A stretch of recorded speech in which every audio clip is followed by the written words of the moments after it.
பாசத்தோடு கடிதம் ஒன்று எழுதி தரட்டுமா? என் இதய வாசல் உனக்கு மட்டும் திறக்க சொல்லட்டுமா?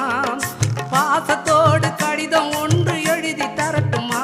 என் இதய வாசல் உனக்கு மட்டும் திறக்க சொல்லட்டுமா?